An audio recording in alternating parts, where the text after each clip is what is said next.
everything is being done to make sure that we minimize casualties of both our security men and civilians, even as we deal with the criminals. Prime Minister just came out of UAE, who have committed to support this mission. El Salvador, as I told you, on the 3rd, which is just a week ago, also signed in to provide capabilities for the support for the multinational security mission. There are other consultations that are going on. Additional equipment have been provided. Additional air support has been provided thanks to Prime Minister's goodwill and coordination. So there is a lot more that is happening. Yes, we can do more, and the partners need to step up. That is correct. We have commitments that have been made by our global partners, and it is my position, alongside that of Prime Minister here, that every partner should, this is the moment to step up, and this is the moment to provide that critical support for us to be able to undertake the exercise at hand. This crisis came at a time when the world has its share of crisis. And you helped us tell the world that Haitian children are not less deserving than the others, and that Haitian men and women who are suffering deserve solidarity, and you led that fight with us. And today I think we're in a better place. You helped where others saw crisis, you saw opportunity and potential, and you voiced it in a very firm way, allowing for others to come together around Haiti. And me and the Haitian people are extremely grateful to you for your leadership in this critical time. I also want to, of course, extend and convey the gratitude of the Haitian people to the Kenyan people for their commitment, engagement, and sacrifice. Today, you share with us not because you have extreme abundance, but because Kenyan people have made the determination that Haiti deserves their help and support, and they've stepped up in a very significant way. Let me also reiterate what you've said. The first deployments of Kenyan contingents in Haiti have been extremely helpful, useful, professional, committed. They've engaged almost immediately, side by side with the police force.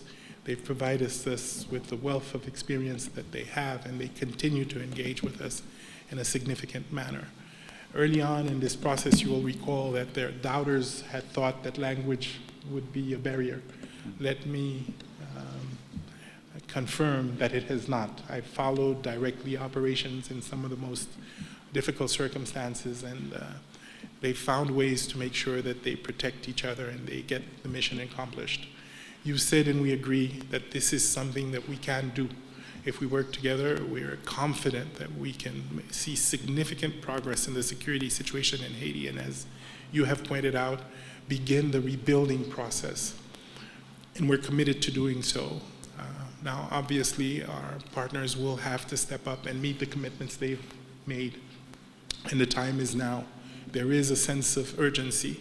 The progress that we're seeing is contingent on us continuing to provide the Haitian people with the relief that is desperately needed. And of course, that will only happen if the many commitments that were made by the international community actually materialized. So I'm also here to make a plea to our friends from other countries to come back to the commitments they've made and to ensure that as urgently as possible, they're able to make sure that the mission is fully funded.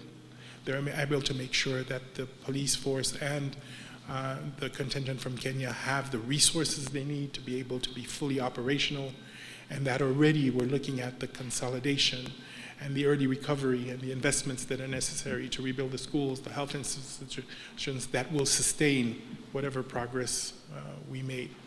I can quote here the commander of the Kenyan troops in Haiti, with which I have regular meetings, when he tells me, Prime Minister, this is winnable. This is winnable. And that, of course, has inspired us all. Today marks a significant step as we reaffirm our commitment to peace, progress, and partnership. I am pleased to announce that an additional 600 Kenyan police officers are completing their pre-deployment training and will be ready for duty next month. Our officers are working closely with the Haitian National Police to restore order, protect critical infrastructure, and create safe spaces where Haitians can thrive. In collaboration, they have already recaptured key sites: the General Hospital, the National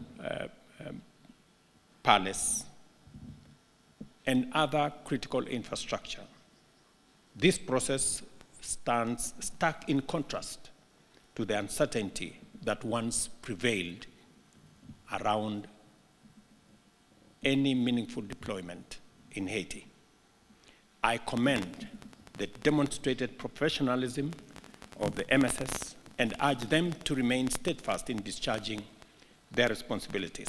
The conduct of MSS is a testament to the integrity of Kenya's security deployment within the country and around the world, which I am certain is one of the reasons Kenya was yesterday elected to serve at the UN Human Rights Council for the period 2025 to 2027.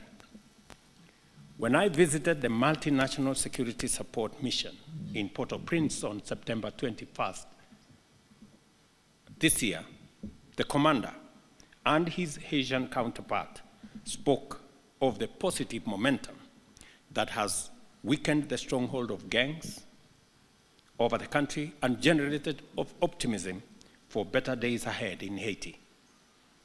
Today, with Prime Minister, we discussed ways to sustain and build on this momentum, and this is the battle that we can win if our friends stand resolute in solidarity with Haiti. A ruthless gang murdered and assassinated over 70 people, including men, women, and children, northern part of Haiti, which was a senseless crime. And as I said, within hours, we were able to not only deploy, but this time we were able to deploy significant numbers by road, which we hadn't been able to do. But second, and even more important, we're able to deploy and stay. So this is no longer a reactive, temporary mission. It has become a mission to the end, to make sure that we can actually regain a level of safety that's acceptable in the region. Now, there's still a lot going on, and I don't want to by any means describe this as being done or easy, but the work is being done house by house, neighborhood by neighborhood, to ensure that these people, the people of the Artemonite region, can once and for all find peace. And I think the President has rightly stated that every operation is well thought through with the Kenyan team on the ground and the police force to ensure the greatest amount of security for the troops that will engage in these different combats. Now, obviously, this always comes with a level of risk, but we're confident that we do everything we can every time to make sure that we're protected. And as I think, as the President has mentioned, coming out of New York, we had very constructive meetings with several partners. We're seeing new engagements. The EU, for example, has doubled its commitment. We're seeing new partners come in and make new commitments. We're talking to Brazil as well, Mexico as well. As was stated, Salvador has recently, on the 3rd of October, recommitted. But you're right, we would like to see a quicker response. We would like to see more commitment, and we're going to continue to push for it.